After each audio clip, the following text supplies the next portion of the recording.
Businessman and writer Max D. Priest aptly said, "We need to give each other space to grow, to be ourselves, to exercise our diversity. We need to give each other space so that we may both give and receive such beautiful things as ideas, openness, dignity, joy, healing, and inclusion."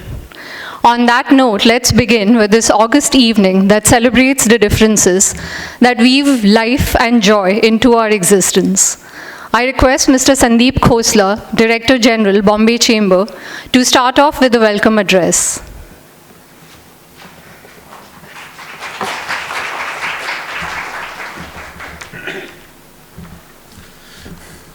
Thanks, Payal. Good evening to this August gathering. A very, very warm welcome to each one of you. Ms. Nisaba Godrej, Mr. Puneet Chatwal, who's representing the jury here today, and our game changer panelists, Ms. Neera Sagi, Parmesh Sahani, and Pramila Bhatt, for being a part of our DEI story. Our President Ritesh Tiwari, President-elect Ms. Pinky Mehta, all our past presidents and members of our board, welcome to today's DEI Awards. I'm not going to speak a lot about the award that I leave to our president.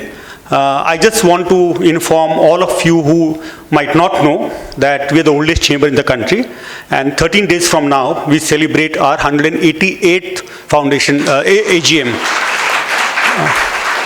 So unblemished record where every year we have a different president. Each president passes on the baton to the next president, and from 1836, when some of the key aspects of the chamber were shipping, because being a port city, most of our trade was done by that area, to now evolving to concentrating on issues like sustainability and D&I. The chamber really has always been at the forefront of every change which is happening.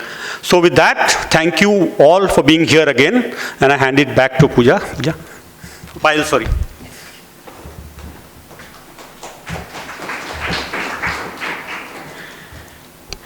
I now have the pleasure of introducing Mr. Ritesh Tiwari. Ritesh is President of Bombay Chamber of Commerce and Industry, and Executive Director, Finance and IT, and Chief Finance Officer of Hindustan Unilever Limited and Unilever South Asia. Ritesh joined Unilever as a management trainee in '99, and his career spanning over 2 decades, Ritesh has held roles over finance, demand planning, and procurement. Driven by his mantra of delivering in the present while building for the future, Ritesh is credited with bringing digital transformation, simplification, and leading projects with high business impact throughout his career. Ritesh is seen as an active industry leader, strongly believing in the mantra of collaborate to compound. Besides being the President of Bombay Chamber of Commerce and Industry, he is also the Independent Director on the ONDC Board and the Chairman of CFO Council of FICCI. Ritesh, if we could have your thoughts for the event. Thank you.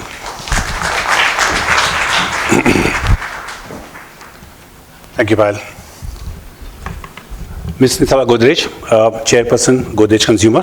Mr. Puneet Chatwal, Managing Director and CEO, Indian Hotels. Our knowledge partners, Deloitte, thank you so much for doing this for us today. Fabulous DEI committee led by absolutely fabulous Meenakshi, CHRO udaan, and everyone in the room. Good evening to all of you and everyone in the room. To me, this day out here and evening out here, just a sheer presence in the room just shows the amount of importance the topic of DEI has for all of us in today's our life and careers and jobs and organizations. The way I see the evening today, which is the second edition of the DEI Award, is a day of learning. I remember last year when I came and I had my opening address, I started by saying, ladies and gentlemen, and half an hour that they felt excluded from my opening remarks. Since then, I have learned always to start my opening as saying, hello everyone in the room. There'll be many such examples of learning through fabulous experiences that people have shared as part of the nominations, which we'll see later in the evening. So I do see this today an evening of learning for all of us in the room. I thought I'll start this event by sharing 3 of my experiences with DEI, which has inspired me, and 3 short stories, and then I will hand over the proceedings back to Payal after that. The first one of that is about a lady called Astha from Patna. Astha lost her dad And at a very young age, she became the sole bread earner for the family. Asta joined Hindustan Unilever as a front-end salesperson. Whenever you utter the word sales, you always come to say salesman. And we have now proud 1,400 women in our front-end sales force. Then you have to start learning a word called salesperson rather than salesman. And recently we interviewed her. And she spoke about how when she first time met her target of 1 lakh rupees of sales, she went back home and says, "Mom, I did it." And in her interview, she spoke about that the entire job for her meant only 3 things. And she used 3 words. She said, yes, apart from all the financial independence that she's got, she supports the family now at home. And for her, 3 words made her life after that. She got the confidence she always lacked and she always wanted in her life. That was the first thing she earned and she welcomed in her life. Second thing, she got lots of friendship from people, from colleagues, from people in the market, from retailers, from shopkeepers. And that friendship now she's taking her learning to next level. And she said the third and most important thing for her was the respect that she got from people around her when she walks across as a boss, gets the job done in the front force. And I do hope that all of us keep doing good work in the area of DEI to create many such asthas for India. And I always get inspired when I end up meeting people like her. My own, let me say, whatever I can do to drive DEI, that entire will, that passion just keeps going, increasing whenever I meet fabulous human beings like her. Second, I wanted to talk about Mr. J.N. Gupta. Many of you might not know him. J.N. Gupta leads SES, Stakeholder Empowerment Services. It's a proxy firm. As you know that whenever we end up putting up any shareholder vote, we require blessings of the proxy firms and one of the top proxy firms in the country. I had a privilege of visiting his office and seeing his team in action. One of the person whom I met on that day, he was a peon at a company where Mr. Gupta had gone to meet someone. And he had met that peon as part of the waiting process. And in the process of interaction, realized that this person can do a little more than what the job the person is doing. He hired him at SES. And there are several such people from society which are underprivileged, who usually would not have got a break in their life. And many of them found break in their life because Gupta ji has recruited them as part of SES. And I was there as part of the deliberation they do. So whenever a corporate vote comes up in an AGM, they end up giving their advisory against it. And that vote gets debated at length. And seeing all these people who are from underprivileged part of the society debating that, well, they've come there, they've learned law, they've learned governance, they've learned what is required to ensure there's good governance in India Inc. And to me, I genuinely got goosebumps when I was sitting there and hearing that this is a fabulous example of a diverse organization. And I know SES works as a non-profit organization, employs people like the people that the person I spoke about, and does incredible job. Again, I felt on that day there's huge, genuine hope for DEI in India. My third story was, recently I was invited as jury at a Google hackathon in Bangalore. This is what ONDC did as Build for Bharat. There were 25,000 nominations and across 16 categories where people had to use AI and AI tools and make 16 capabilities which can help India go forward on our own agenda for digital in the country. I remember one of the young man came while presenting, we were in a jury sitting there. He started, "I'm nervous, can't speak English, but my program works." And I do believe after listening to him that India's future is bright. And those presentation after presentation, people from tier 2, tier 3 villages were coming and presenting what they had built using very limited tools, AI technology, which could solve things that India needs to move forward on its own journey of making this country a d-commerce country. And it was just fabulous to see. Again, I don't think so that would have been possible if at all the 25,000 entities had not come from tier 2, tier 3 towns, from villages where people are learning technology to a different level. To me, that is true inclusion, that is true diversity. We want all kind of diversity to work for the country.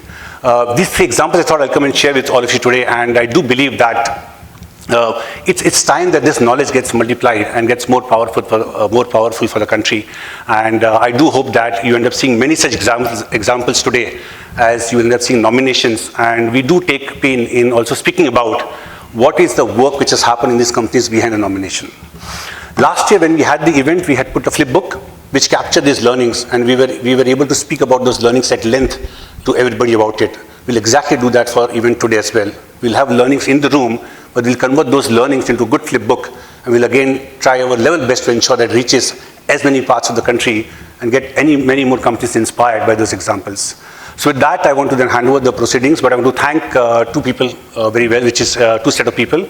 A, the jury, which is an amazing job, painfully going through 1.6 times more amount of nominations that we got this year compared to last year. And it was not an easy job to choose who has won. And to me, it doesn't matter who has won. It is important to acknowledge that. But very fact, each of those entries has a story behind it for us to learn. I mean, that's really, really important. And second, of course, Meenakshi and the DEI committee, which has put a fabulous show today for all of us to go through it. So Meenakshi, as usual, super thanks. And Sandeep and team at Bombay Chambers always allow us, ensure us that we always keep doing good work. So with that, let me invite Payal. Payal, so of course, she is the host for the evening. Payal heads treasury for Hindustan Unilever, so that's what she does on her day job. And on our request, she's today hosting the evening for us. And Payal is also a member of the DEI committee, which Meenakshi leads. So Payal, over to you, rest of the evening. Thank you all.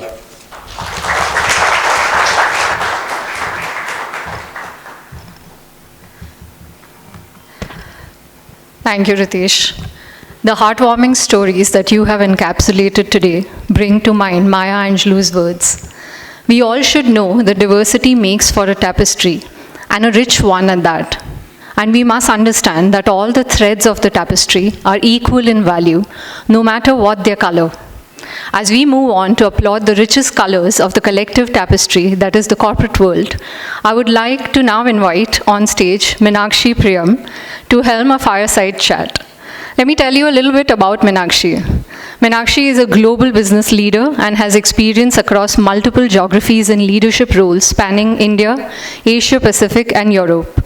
Prior to taking on her current role as the Group Chief Human Resources Officer for India's largest B2B e-commerce platform, Udaan, Meenakshi was the Executive Vice President, Human Resources at GlaxoSmithKline and has also worked with Johnson & Johnson, Novartis, and part of the startup team at Yes Bank.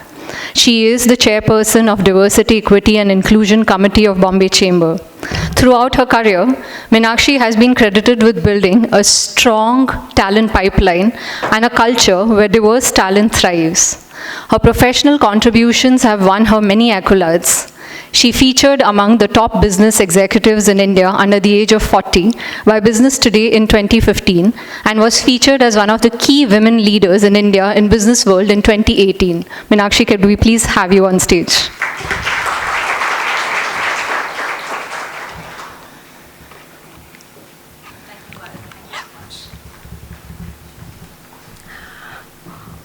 Before we move into the Fireside Award, you will hear a little bit from me on the DEI journey that we've had over the last couple of years at Bombay Chamber, something that we are incredibly proud of. Couldn't have happened actually without numerous number of people here, but that's for later. To start with, I actually wanted to do a small remembrance of somebody who was very, very core part of our DEI committee, who we lost earlier this year, Mr. Ranjit Sahni. Now, Mr. Ranjit Sahni, I've known him for over 11 years. I met him when I became head of HR for Novartis. He was the chairman. And then I moved on, but our connection stayed. What I wanted to talk about was not about his accomplishments in professional life, which were many. Stalwart in the industry. He was known for many numerous accomplishments of his, including being a past president for Bombay Chamber of Commerce. But what I want to tell you about his passion for DEI. Mr. Sahni grew up in an era where gender inclusion wasn't really a very talked about topic, but he built a career where he could have pretty much taken on a global role, very much elegantly thinking about how to manage dual career and navigating it, enabling Mrs. Sahni to flourish in her own way and sense. Mr. Sahni was an active member of the DEI committee, a mentor to many of us. He actually, just about a week before he passed away, was in very active discussion, spirited discussion. We always have them at DEI committee, with us in enabling the agenda for the future. So I think he always embodied the principle of do well by doing good. And as much as feels strange for me to say that we definitely miss his presence, but actually somewhere I can feel his presence here too. So I just wanted to say that about Mr. Sahni before we move on to the next one, which is a very exciting agenda for us. And with that, can I hand you over to please invite somebody who I have a great admiration for, and we are very fortunate to have with us today for a fireside chat. Payal, over to you.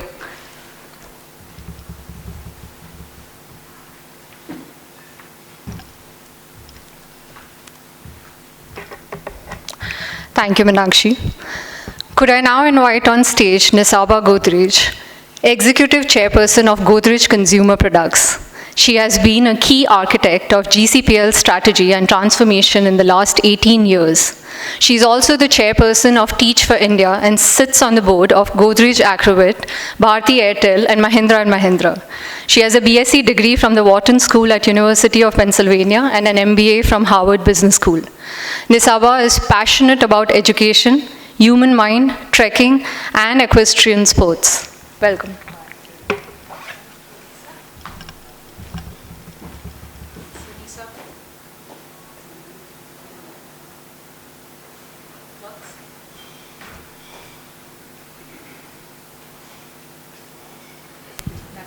Yeah.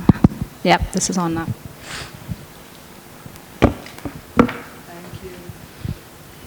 Nisa, firstly, thank you for being here. It's an absolute privilege. Pleasure. It's very hard to say no to you. Yes, that's true. I met Meenakshi, and 2 minutes later, she's like, "Are you coming for my event?" So here we are. I know. And as kind as you are to talk about me, I think where I wanted to start, Nisa, is it's a journey that I have admired that you've led for DEI for years together. You actually started talking about DEI in corporate India with an Indian firm when it wasn't really so much spoken about. It wasn't a regulatory need, it wasn't an ESG need, it wasn't anything else, it wasn't a pressure from investor. But you came in and it was really a breath of fresh air, and the work that you've done since coming in very authentically can only come from a place of deep purpose and heart.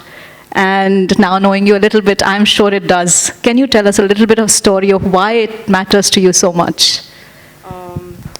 And thank you for having me here. It's a real pleasure. I think DEI is something that I'm very passionate about, so it's always a good opportunity to come and speak about it and to learn from other people also. I think I would credit the passion to 4 members of my family. One was a gentleman called Ritesh Godrej, who I never met but heard many stories growing up. He was the founder of the Godrej group. I always feel very proud that I normally in a room come from the oldest organization, but you all beat me out at 188 years, we're only 127. But he really Godrej was founded in this idea, and obviously the Swadeshi movement happens later, but it was this idea that we could make in India. So I think that was his original thinking. When the Swadeshi movement happened, much of his profits went back to it.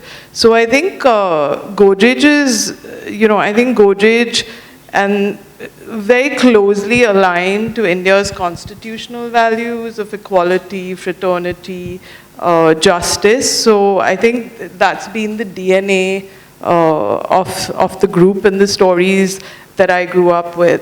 The other 2 people I want to talk about are actually my father and my grandmother, my father's mother. And I always tell people that I'm actually not a Godrej, I'm a Dastur. So all the good egalitarian things in my life, much of it actually comes from the Dasturs.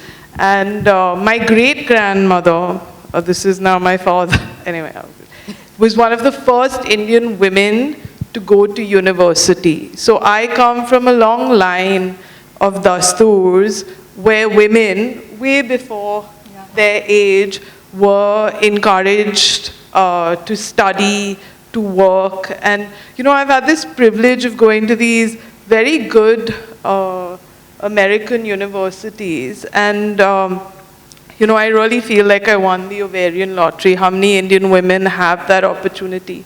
But I know women from a similar background to mine, who've had to fight with their parents to go to university, correct? They've had to, I've had a gentleman at a dinner once with at my parents' house turn around to me and say, "What is the point of all this education? You girls don't get married." So So I think, I feel very privileged to come from these dasturs who were very egalitarian to women. And the last one is my mother. My mother came from a middle-class army background, and she was just a badass. She didn't care. Yeah. There was no, this is what, you are supposed to be. You're supposed to dress, you're supposed to say. So she lived life from her imagination, not from the construct of what you're given. So I think you get a combination of this, and obviously there is something called nepotism also. My last name in the company I work for. So you can perhaps earlier on in your career push some of these values, or highlight or illuminate them more than perhaps other people. So I think that's really, this is what Godrej is, this is what I've seen, I am who I am as an Indian woman in a patriarchal society because I come from this sort of background. It's fascinating, the story that you said about the family and what it's done to shape you. But I think what's also very fascinating, Nisa, is that you spoke about privilege of being a Godrej, working in Godrej, and an ability to hence do some things early in career. But I know that as much as you see it as a privilege, you see it as a responsibility as well in taking that seriously as you move it along. I think the privilege, and I do, and as I've got older, I realize how blind we are, correct? Because privilege does make you blind, and, and as we discuss, we'll talk about it. But I think what you can do as a leader, or where you do have privilege, are you inviting people to the table? I think Parmesh is sitting here up front. Parmesh joined Godrej to run something called the India Culture Lab. This is over a decade ago, and he came into the organization, and I think a few weeks in, he asks, he comes to me and the head of HR at that time and said, all your policies say spouse and not partner. I've had a lot of LGBTQ friends, I have LGBTQ family members, but I had never thought to ask on that policy, correct? So you need to invite, and then Parmesh has really led this journey for us, correct? Parmesh is the one who's saying, let's sponsor this, let's do this at Pride. So he's led the way. Similarly, we have a big Africa footprint in consumer products. We know that there's a lot of talent in India, correct? I mean, we have HUL, your talent goes all over, not just to other Indian companies, but all over the world. But it's a blind spot also when you have an African business, because, you are having a bias towards Indian talent. And then we put 2 African women on the board, correct? And it really opens up your eyes, it really opens up your sort of network. So I think you have to use the privilege to say, how do I enable other conversations to happen? Otherwise, you're only going to, get people who sound and look and behave like you, because it's easier, it's more comfortable, correct? Because that's what we know. Absolutely. I think fascinating point on how easy it is to ignore and move on and stay in your comfort zone. So Nisa, there will be a lot of people in the audience. I mean, I completely acknowledge the privilege and responsibility all of us lead. A lot of people in the audience who are thinking, I don't have the privilege. How do I make my way? Who may not be, who may be like anyone in this room has privilege. So there might be different levels of it, but I think... but what would you give them? I'll let you finish your question. So I would say, what would you encourage them to do to lead the charter forward and have the confidence to move this agenda? As a leader, as somebody who leads an organization, what's your message to many of these people who are growing up wanting to be their best selves but don't know how to? I love this Roosevelt's quote, to whom much is given, much is expected, correct? So I think you have to think about leadership as a privilege, correct? It's a real privilege not just to deliver we're not just delivering numbers, or we're not just serving our customers, we're also serving our organization. And if you have that perspective that I can leave things better than I found them, I can leave a legacy. And if you look at any sort of religion, philosophical study, forget business, that fulfillment and meaning comes from serving others, leaving things better than you found them. You actually have this privilege to leave things better. So I think that is the first, you're not the victim here. You're the person who can drive the change. And then, I mean, I really, there's Parmesh here. I've seen, I don't know, Mega, who they won an award here from Godrej Properties. Zoya, is Zoya there? Yeah. Hey, Zoya. They've come in and they've, like Zoya, I think, we've always been very LGBTQ friendly as an organization, but I think now GPL has 140 people who are out. Obviously, there are many more in the organization. Yeah. And really, the kind of support they've been able to give them, I think even on people with disabilities, the kind of detailed work. And this is not that someone at the board sat down and said, do it, correct? This is individual passion, individual effort, individual imagination.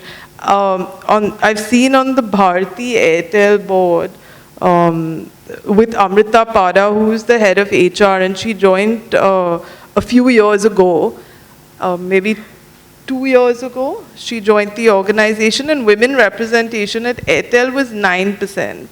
And she said, I'm going to move it up to 25% in 3 years.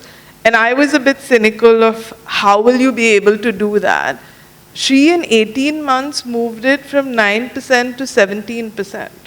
So she's like, I mean, where there is a will, there's a way, correct? So first, you have to say, I have a goal, I have a determination, I'm going to influence people and get them. So I totally think it's possible, and individuals are what change the world, so why not you, would be my... Indeed, Nisa. So I'll now change track to coming into Godrej, right? I mean, as a company, you sort of cater to a very diverse set of customers too. Yeah. How do you ensure that decision-making table actually represents the customer that you serve? How do you make sure that the strategy and the customer insights are captured? Is there something that you do to push that? I think we all do, what is our traditional market research, but more and more actually, this last year actually, I wanted to just share 3 examples which I felt were quite direct. So one is, as my father's got older, he's less mobile. So he walks more slowly, he needs more help with balance. You go to a lot of public spaces, correct? And I would have never noticed it before, correct? And he's not disabled, he's just getting older, which all of us in this room, it will happen to. And there are no railings, the steps are the wrong sort of things. You think of a business like ours where we do real estate. We're one of the biggest real estate players. We're designing buildings for people. If you don't have representation of disability, it literally, it had not occurred to me, but till I with my father, now you realize. So I think that's an example. Another example is we brought this brand called Kama Sutra last year. It's a sexual wellness brand, and you can see that if you don't have a diverse group of people sitting at the table, especially even on age, on gender.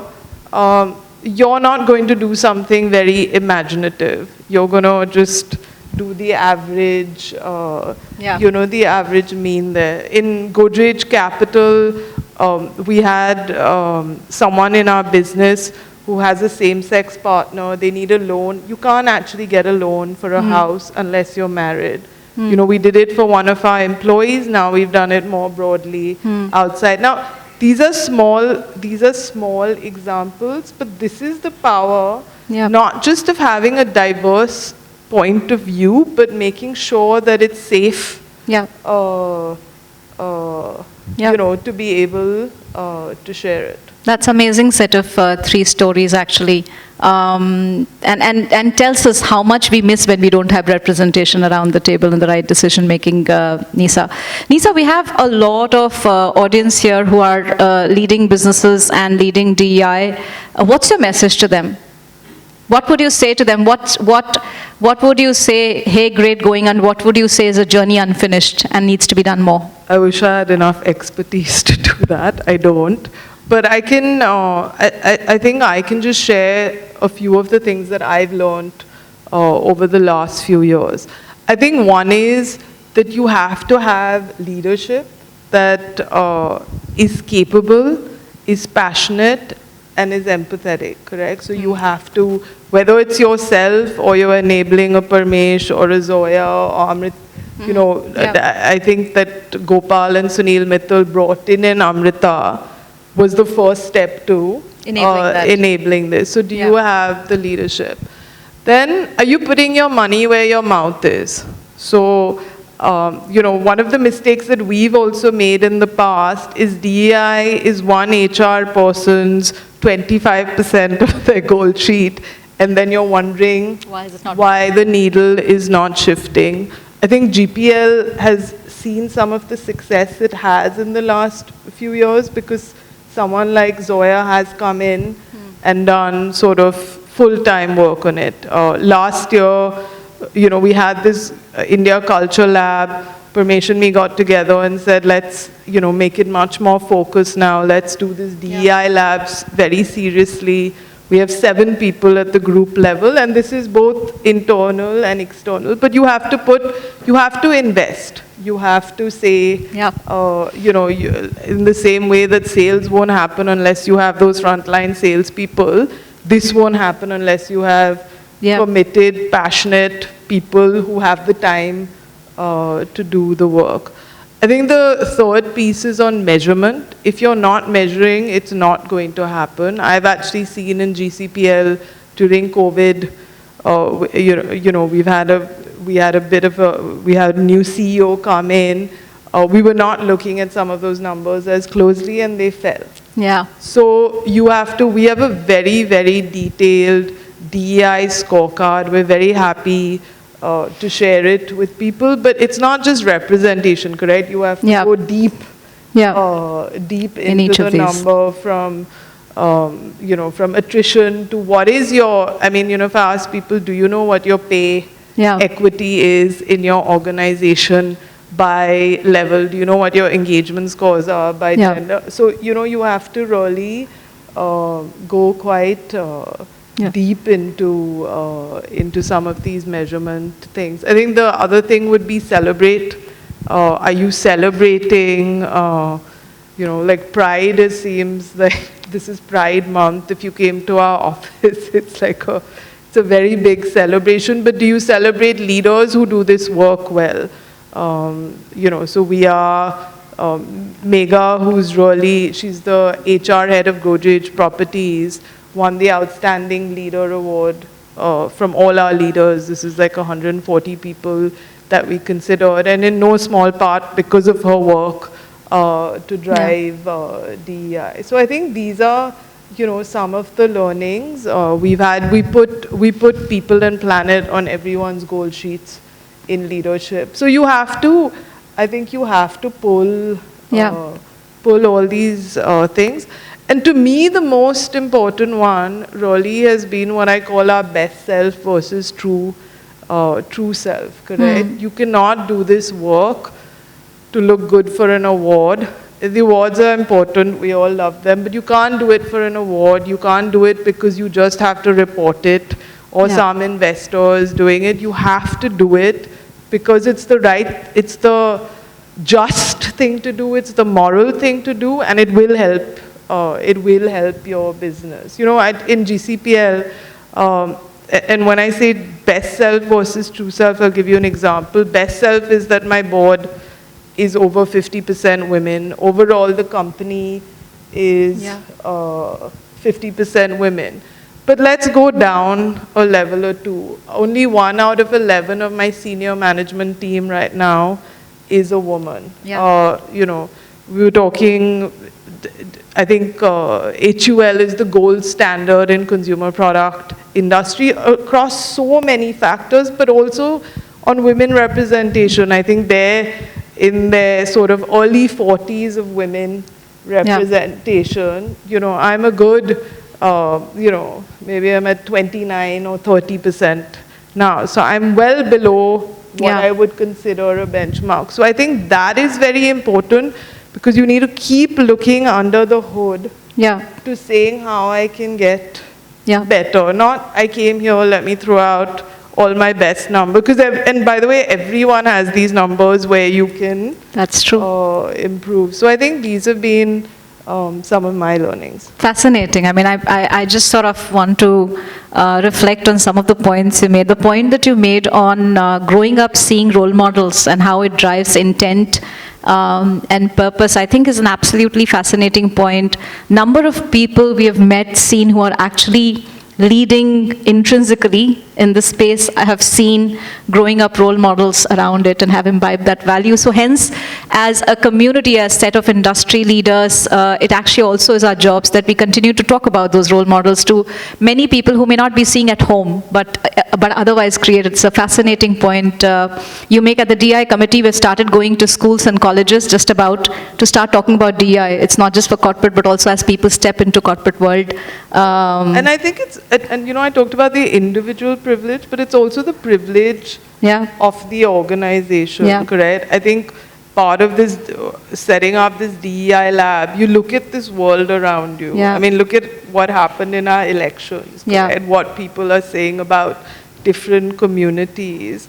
I think there has to be resistance to that, correct? Like, I think the Bombay Chamber, if you're a 188-year-old organization, if we're 120, there have to be organizations and people and leadership that says, no, we are the islands of inclusion, correct? We will push back against this divisive voice, and we'll do it by showing how successful we are in performance, and and how successful we are at creating an atmosphere of love and inclusion, and that will help us win, correct? So I think that's also very, it's not just at the individual level, but at the organizational level also. True. I think it was in Spider-Man that he said that with great privilege comes great responsibility.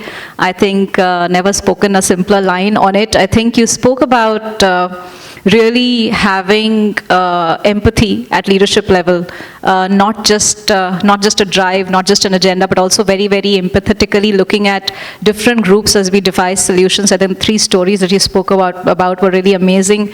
And we have seen some of the first-hand work that actually Godrej Properties is doing. You will hear, I can't announce the winner as yet, but you will hear some bit about Godrej Properties later as we speak.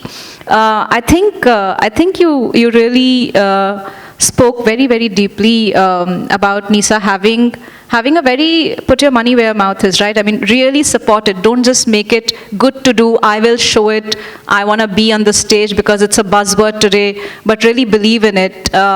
Drive the focus of it. Don't make it one person's responsibility who just keeps asking and making presentation. Put leadership behind it, both individual and organizational leadership behind it. So I think it's really, you want to add something to it?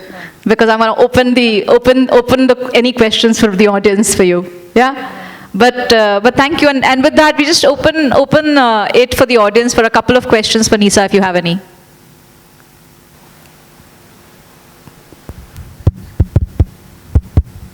Quiet audience.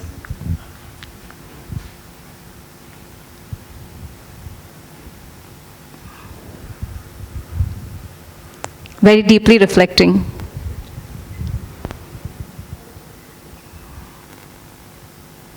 And it's not even like dinner is right after me.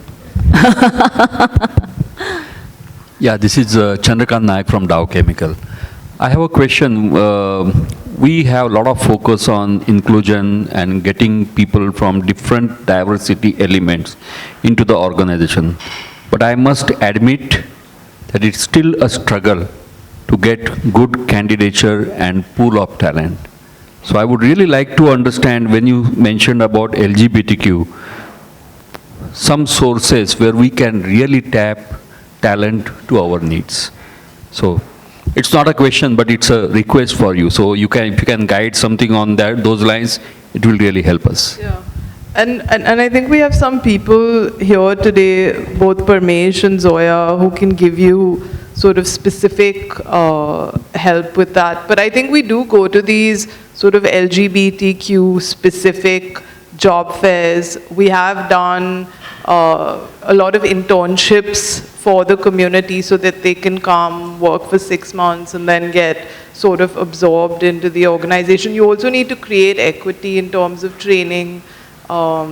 There's quite a bit to solve for. So it's not just finding the people, but it's also solving. So for example, one of the things we realized with transgender employees, so now we're finding, we have someone who's blind who's joining us, but coming from outside of the city, what do you do about housing? So you have to go into quite a bit of depth on it. So I don't think it's as simple as just saying, I want to hire the person. There also has to be, 5 or 6 steps before that and 5 or 6 steps after that. But I think the wonderful thing that we've learned with this work through this DEI lab and creating these outside-in connections, someone has solved this problem, correct? So I think the other thing on this work perhaps that I should mention is that everyone should be very willing to collaborate here, correct? It's not about competing. We should actually share what we learn.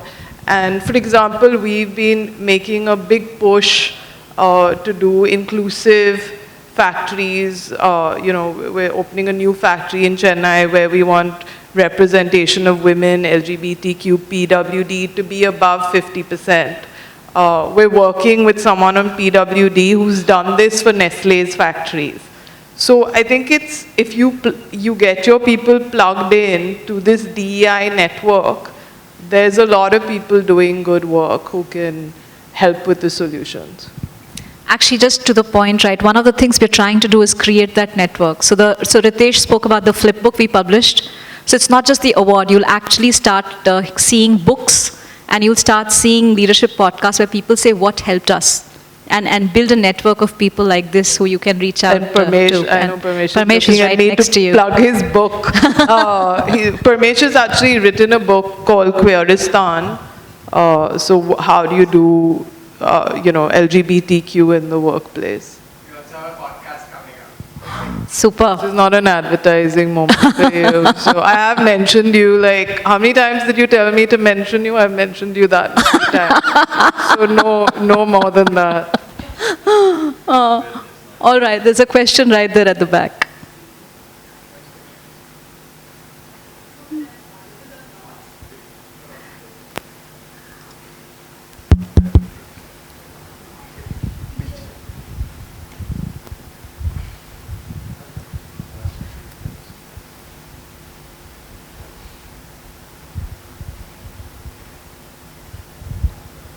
Hi, Nisaba.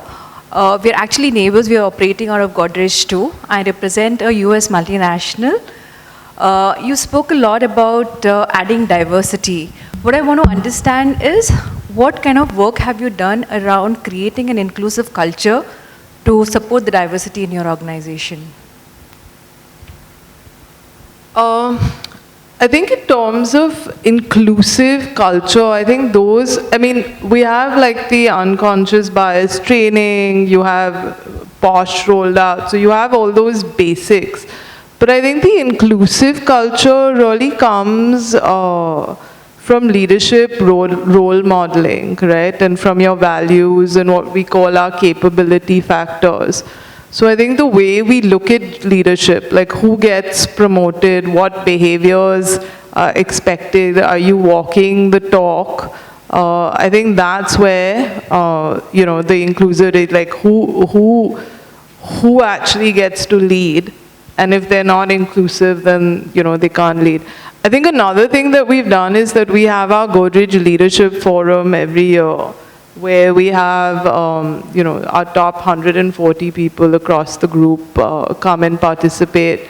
So that's another area where, you know, we've talked a lot about, like we talk about AI and technology, but we talk a lot about DEI, and we really push the conversations to the edge there, correct? It is not what, like, it's not like this. It won't be this sober. It's a little bit more open-ended and a little bit more inviting people to experience how things could be different. But I think the main one for us would be is who we choose to promote, who we choose to celebrate, and this conversation that we're having around inclusivity along with the training. I think it's a fascinating point, Nisa, you make about stories we tell and what we celebrate is possibly one of the biggest marker of role modeling apart from leadership in the organization. Nisa, immense power to you as you move forward. May you continue to shine and lead the way in DEI. Maybe see some massively more inspiring stories coming out of the Godrej group and from you personally. But really a big thank you for joining in, coming here, talking to us. Such a pleasure. Yeah, it really means a lot. Thank you. Thank you, Nisaba. Could I please request that you stay on the stage with us just for a moment? Could I have Ritesh and Ms. Pinky Mehta on the stage to present mementos?